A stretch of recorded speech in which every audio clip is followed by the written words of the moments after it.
honor to First Lady, amen, to the officers and members of this church, to our visitors, amen, to those of our membership that are not here this morning, amen, to those that join us by social media. God bless you. We love you. Thank you for coming with us on this morning and allowing us to serve you. Amen. If you have your Bibles, if you will join me this morning in Matthew. We'll be visiting Matthew, the 11th chapter, verses 28 through 30.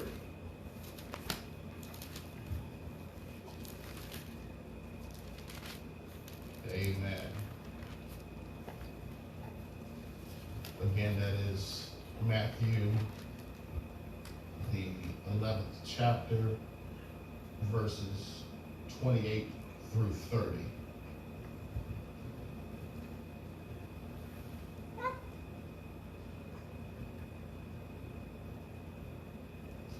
Amen. And if you're there, you'll find these words. Come unto me, all ye that labor and are heavy laden, and I will give you rest. Take my yoke upon you, and learn of me, for I am meek and lowly in heart, and ye shall find rest unto your souls. For my yoke is easy, and my burden is light. Amen. May God add a blessing to the reading of his word. And if I could just reason with you this morning from a thought, it is simply come to make an investment into your life, not a building. Amen. Many times when we come to church, this is exactly what we do. We come and we make an investment to the building. We come, we bring our tithes and our offering.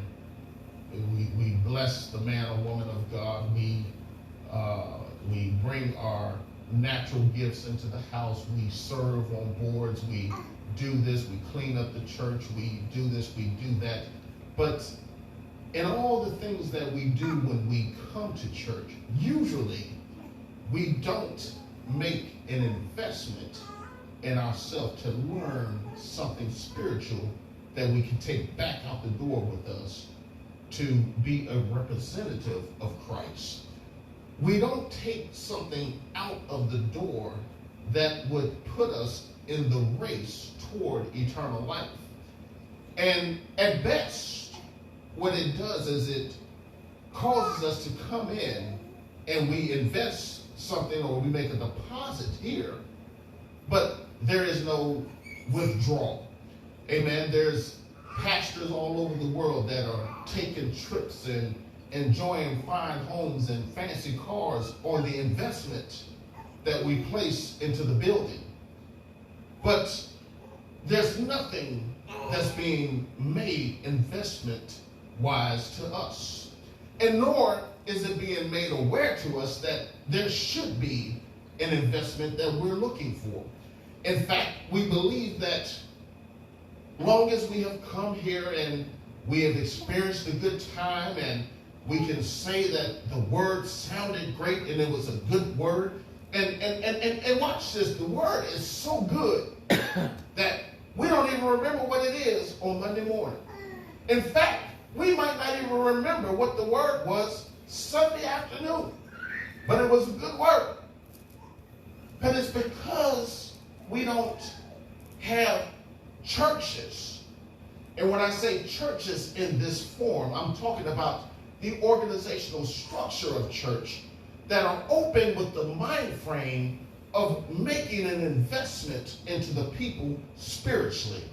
And as we sit here collectively on this morning on the God-given instructed Jubilee Sunday, where we're not here to give any tithe and offering this morning, where we're here in the fact of God giving back to us and pouring into us, we must understand that when we come here, Jesus points out something. He says, when you come to me, He says, all ye that labor and are heavy burdened. He says that our works, the stuff that we do, is the explanation for the heavy burdens that we bear. The reason why we toil so much, the reason why we have so much stuff going on in our lives, the reason why so many things fail, because these are the labors of our own natural selves. But he says, if you'll come to me, I'll give you rest from that. So when we come here, he says in the second part, you must learn of me. But when we come to church, what do we expect to learn? In fact, if we expect to learn something, we must ask, what is actually being taught? We have been taught that God will make a way.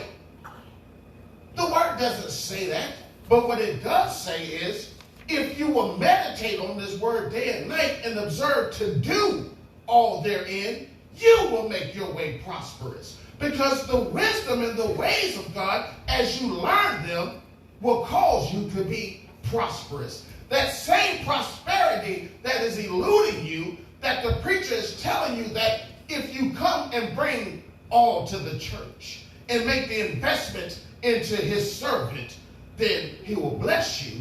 And it hasn't panned out then, it ain't going to pan out now. But you go back wondering, well, God, what is missing? Why is your blessings not upon me? Well, one, because God's blessings don't manifest in material blessings. God does not care about what kind of car you drive. He doesn't care about what type of home you live in. But what he assures you is, if you seek ye first the kingdom of heaven and his righteousness, these other things will be added unto you. Watch this. I told one of my bishops this morning, what does it profit me to stand in a pulpit and prophesy to you a new home when that probably would happen anyway if you got a good enough credit score and enough money lined up in the bank? That does not do you any amount of good. But for me to tell you what the initial message of Christ is, to repent, because the kingdom is nigh. For you to come in here and learn how to turn from your ways that keep you in major toil, in major disruption, in confusion, to turn from these things and understand that God has a better life for you.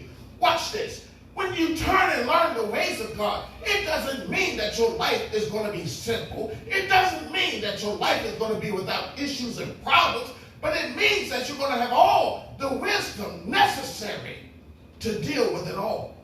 The Word of God tells us that all of these things in the knowledge of Christ is given to us. Everything is given to us according to this life, through the knowledge of Christ. So he tells us to come and learn of him. But we're not opening up our churches to learn of Christ. We're teaching people that it's about finances. We're teaching people it's about prosperity. I'm here to tell you, you can't take a Cadillac to the throne and say, let me in because I drive a Cadillac. You can't take a $500,000 home to heaven and say, this is what I lived in. You can't take any of these earthly possessions to heaven and say, this is what I've got to get in. This is tomfoolery that we're giving the people of God. We are trying to teach people how to be comfortable here while neglecting the fact that you've got to leave. But it's the awareness that you've got to leave here and be prepared to leave of what we're supposed to be learning. And along with being ready to leave here, we're supposed to be, as we go along in this life, teaching people how to be prepared themselves, causing them to understand that they must be prepared. But as we've been teaching in Bible study, there's two things that we got to get clear in our mind. There is a difference between Christians and disciples. Christians live according to the traditional ways of the elders, while disciples strive to be in the way of Christ. Christ never told us to go and make Christians masses of people. He said, go out and make disciples of all nations. The disciples were called disciples. How are we calling ourselves something different? Because this is what we're learning. We're learning tradition soon as the doors are open, but we're not learning of the ways of Christ. So what comes into the temple, and now when we talk about the church, we're not talking about the organizational structure, but we're talking about you, and you, and me. This is what needs to enter the temple. That there is more than just the meat and drink. Like Jesus said, the kingdom is not meat and drink. Or in other words, it's not about all these physical things that you're chasing. What about your soul? If you're coming to church for any other reason, you have missed the whole point of coming. Watch this.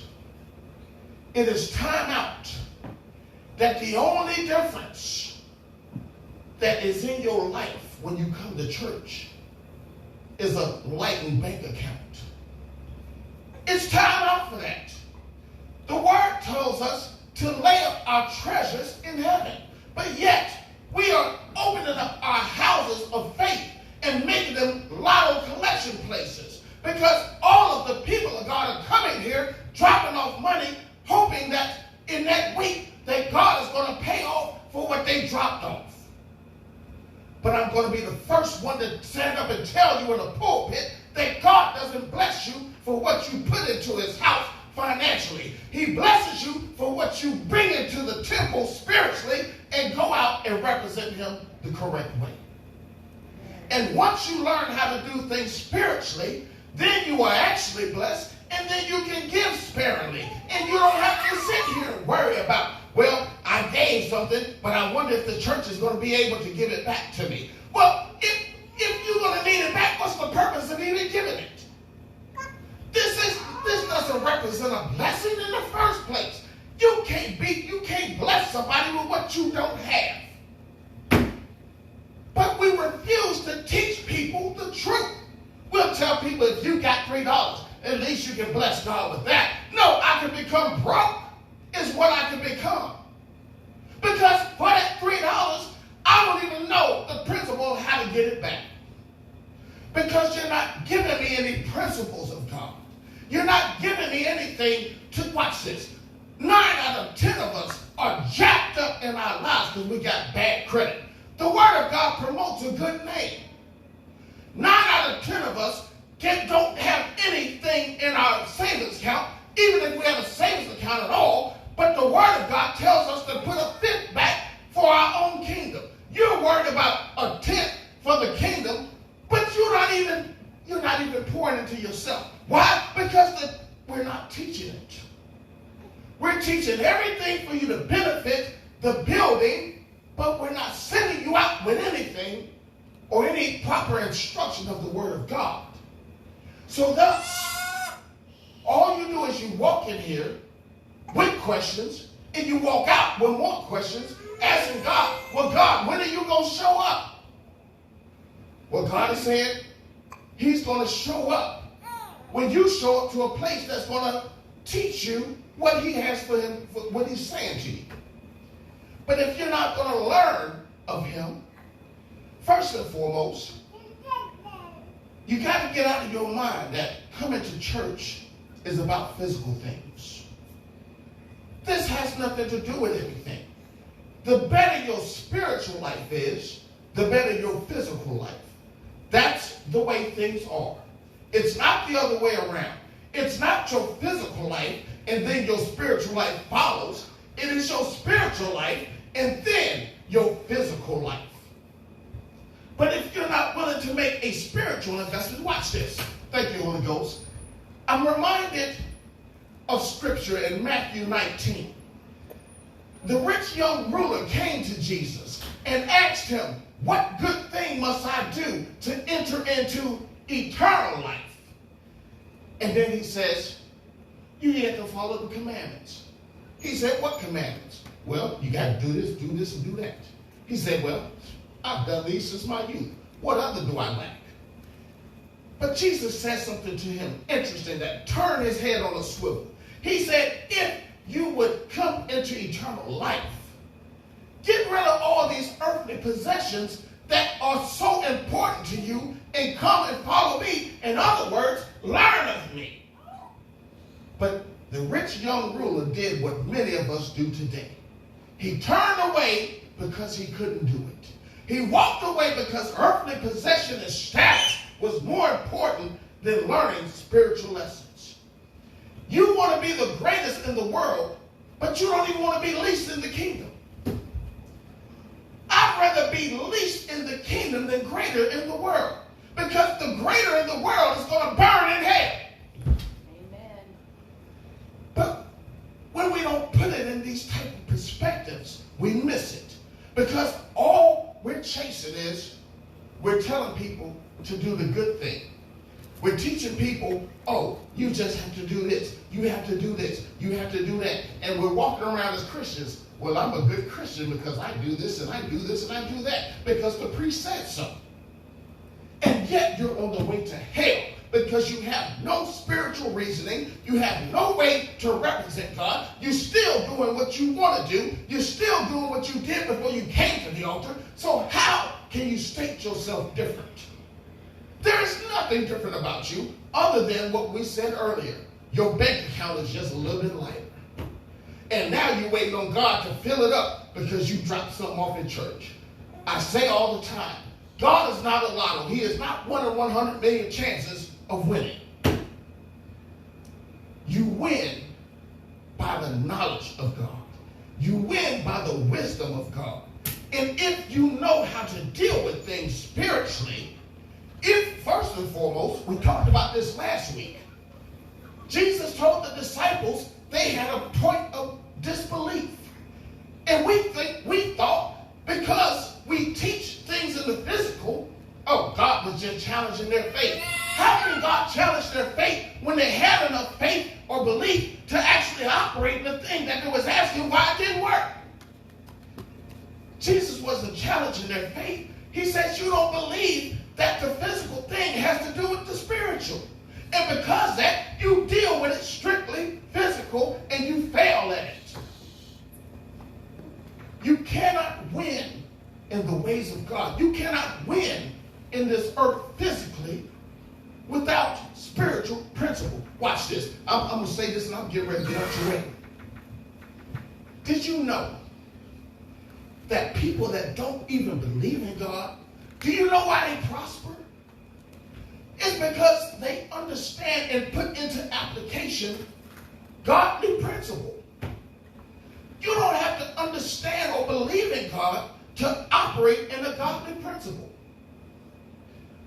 You're just able to benefit from it better because you understand why you're doing it. There's people out there with good credit that can get anything they want. The word says a good name is better than rubies. You can't go put your name on nothing because nobody trusts you with anything. That's a problem. It's not a godly principle. But now, when you start to understand that, wait a minute, there's some people that operate in the Word of God better than I, who say I believe in God. That's even a bigger problem. Thank you, Holy Ghost. He said to us on the Message in the Mount, he said that there's some things that we do that we just try to do glory of, and it's no credit because heathens do the same thing. They got that principle down pat. Yes, it's easy to love your brother because your brother loves you. How about loving the person that hates you? How about winning back the person that you have offended? How about humbling yourself and saying, hey, I need you just like you need me?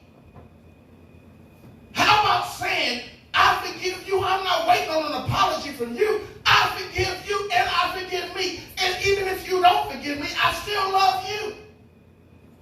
How about that? The heathen can't do that. Because even though the heathen can practice some ways of God, they can't walk in the ways of God. We are instructed to walk in the ways of God so they can come into the understanding of what is different about them than us. But watch this. I promise you, I'm trying to get out to where I'm trying to move. But what becomes the difference, or even what becomes even the reason for us coming to church when there's no established difference between us and the world?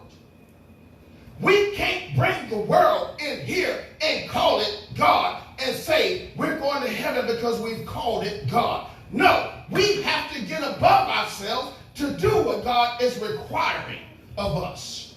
There is work that needs to be done, and you got to accept it for what it is. It's time that we stop preaching to people. You can do what you want. God loves you anyway. He does, and he will still say, depart from me in the end. You got to understand this. It is a hard thing to do the will of God because it takes getting yourself out the way. It takes your small-minded thought of, but God, but they offended me. So, how many times have you offended God? But God, they lied on me. How many times have you lied on God? You got preachers that standing in the pulpit right now today. Well, God said, if you put $1,000 in this ministry, he's going to bless you with a new house. You lied on God. God ain't sitting up there crying. He's sitting there shaking your head because you came down the aisle and gave $1,000 though. Because he knows by the end of that same week, you're going to be looking at him, God, I don't know why you let me do this. Oh God, they used me. No, you used you. Because if somebody would have told you that the word said that, beloved, many false prophets have gone into the earth. Try what these people are saying to see if it's God. But you want to walk in somebody's house and just because they can hum a good tune and make you say amen, and you listen to what they say, and then you call yourself church hurt. Take the responsibility. And you can only take the responsibility if somebody's willing to take the responsibility to lead you. But see, this is what you get when somebody's willing to take the responsibility to divide the word of truth. But long as it's about what you give, God's going to increase 100, 1,000-fold. Oh, you'll pack a church with that. And all these people are asking, God, when? God, when are you going to do it for me? I'm closing. But with this, I got to say this to you. My mother passed in 2013.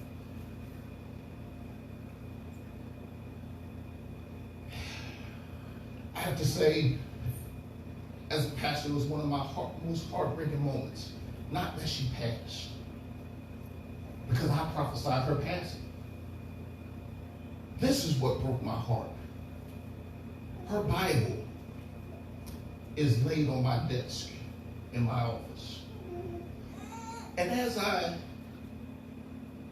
read through her Bible, I started to understand where her faith was.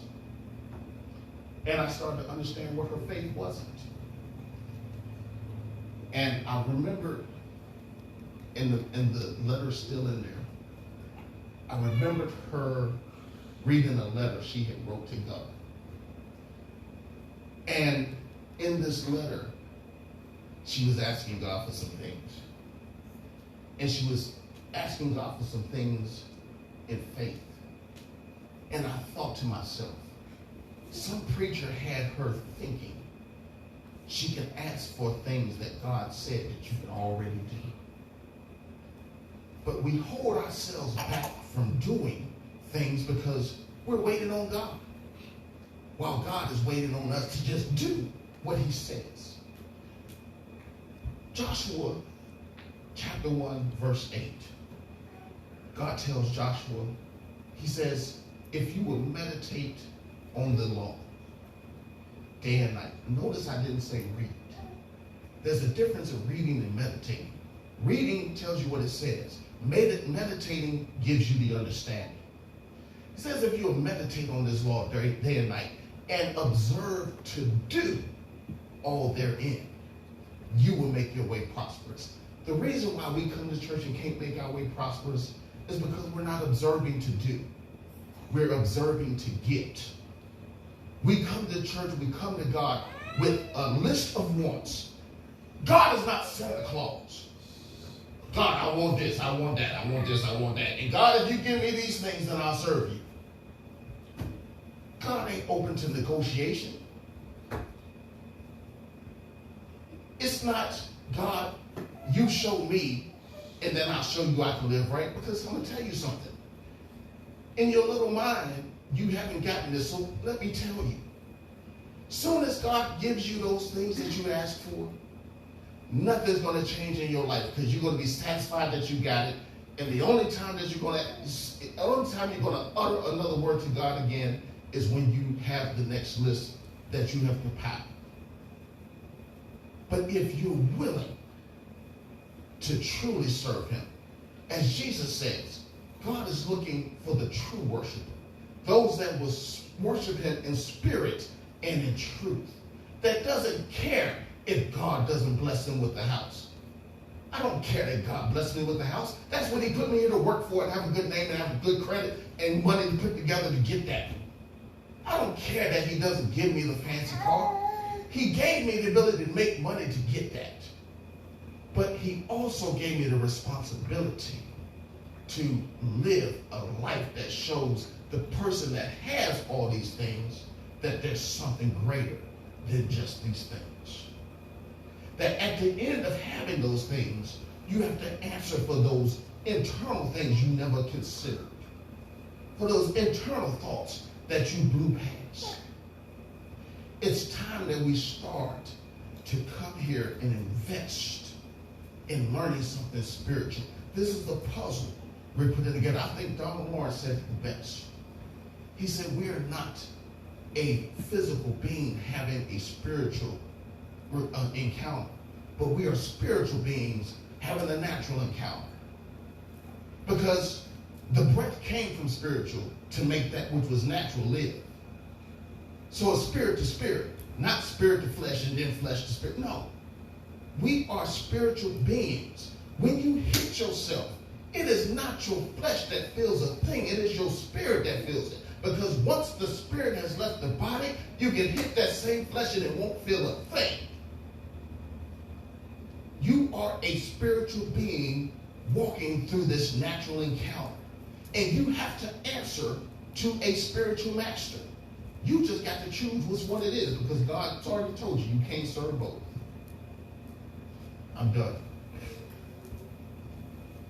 Start to come to this house.